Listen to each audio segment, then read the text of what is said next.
ой, там на горе,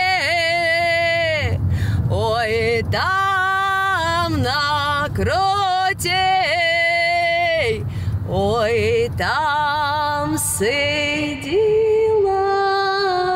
пара голубей.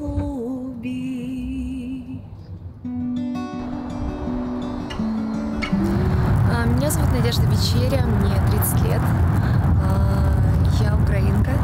Я родилась в Украине, в Запорожье, в Запорожской области, вернее, в небольшом селе, маленьком.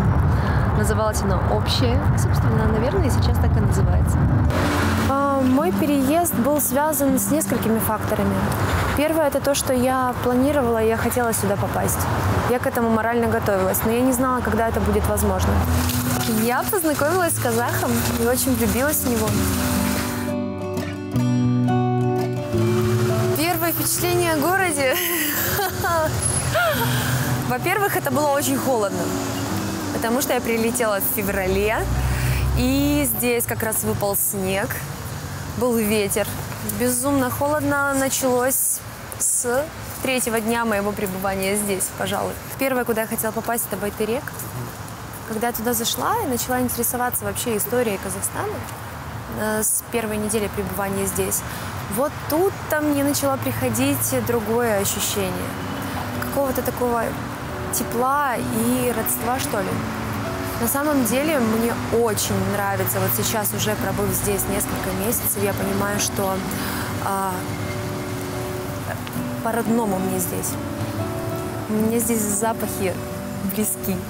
Мне близка кухня, несмотря на то, что у вас очень такая, да, специфическая в некотором плане кухня.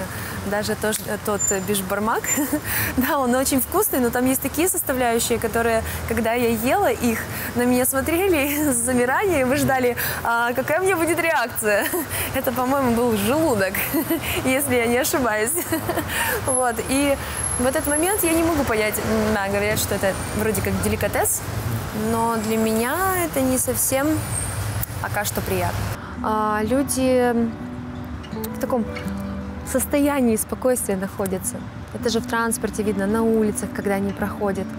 Очень мне понравился такой момент, когда наступила весна, и все вышли на улицу гулять. Такой семейный променад. А как оказалось, в Казахстане принято иметь много детей. Я об этом тоже не знала. Я не знала о традициях семейных в Казахстане, насколько важно в 7-м колене выйти, вот, именно найти себе мужчину, да, или женщину. Это тоже очень круто, это очень ценно, это то, что для меня было в новинку. Вау, до сих пор. Столица, потому что здесь много перспектив, она молодая. Вот это очень важно. И почему столица? Потому что я здесь нашла место по душе. Место, в котором я работаю, школа актерского мастерства. Ну что, вы немножко попали, да? Вам сказали, что у нас будет настоящий оператор? Мне очень нравится идея, которая здесь заложена. Потому что эта школа, она как продолжение того, наверное, что я почувствовала в Казахстане. Вот это вот света доброты, я, возможно, это и искала. Не только работу, не только любовь в близком понимании, но и место, где я смогу давать людям нечто большее. Не просто быть актером. Так вот, через 5-10 лет я надеюсь, что я увижу все красоты Казахстана. Я очень хочу побывать в замечательных местах, о которых я просто мечтаю. В каньоне хочу побывать, у реки Аксу, на Большом озере Алматинском. Безумно туда хочу попасть, пока что еще не попала. Вот. И я надеюсь, что у нас с Казахстаном все сложится, что будут вот такие вот взаимоотношения, что сложный период притирки уже закончился, и дальше будет только лучше, интереснее уже на взаимопонимание и все. Когда я сюда собиралась, я начала прикидывать, вот, чем я могу здесь заниматься, смогу ли я здесь остаться на всю жизнь, если понадобится, потому что мне интересно было переехать в такую страну. И я удивилась. я удивилась тому, что я прочла. Я прочла о том, что здесь очень активно развивается экономика, что очень много нововведений касательно и политической системы, устройства страны. Я почитала о том, что такое вообще Нур-Султан, как он создавался, и меня впечатлило. Меня впечатлил президент.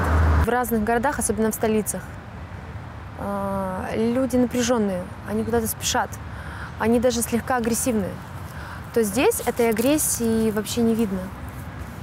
То есть ее как бы нет. И что еще я почувствовала, уже непосредственно пообщавшись с людьми тет-а-тет, да, придя в гости к казахам, почувствовав их гостеприимство, вот это вот меня поразило.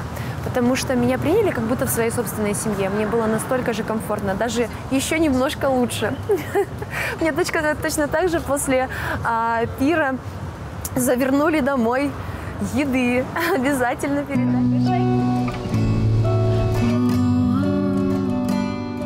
Я про семью еще хотела сказать, что в семье каждый друг друга поддерживает. Ну, потому что даже в Украине эти семейные традиции, они были до поры до времени, но они начали терять свою суть. И когда об этом забываешь, когда уже переключаешься на западный стиль восприятия мира, где есть просто каждый отдельный человек, вроде бы нормально, все хорошо.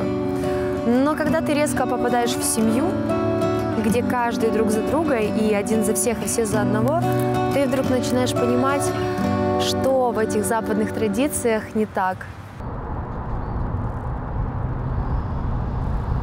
Нур-Султан — это для меня пока что неограненный бриллиант. Вот мне кажется, что в нем уже заложена суть, но эта суть нуждается в огранке. Создается впечатление комфорта в Нур-Султане, беспечности, вот именно из-за того, что невраждебная атмосфера между людьми. Но я присутствовала здесь во время праздников, потому что именно во время праздников происходит обострение у всех личностей, которые хотят, ну, так сказать, нарваться. То здесь я такого не наблюдала вообще, какого-то агрессивного проявления на улице людей, чтобы кто-то кого-то, ну, не дай бог, бил, да, или как-то грубо кричал, или обращался грубо. Вот вообще агрессия у меня не ассоциируется с Казахстаном. Скучаю по дому, скучаю по родным, но в то же время понимаю, что я нахожусь в нужном времени, в нужном месте, и почему-то так нужно. Я хочу поздравить всех казахстанцев с Днем столицы. Жайнай Берсин, Астанамыз.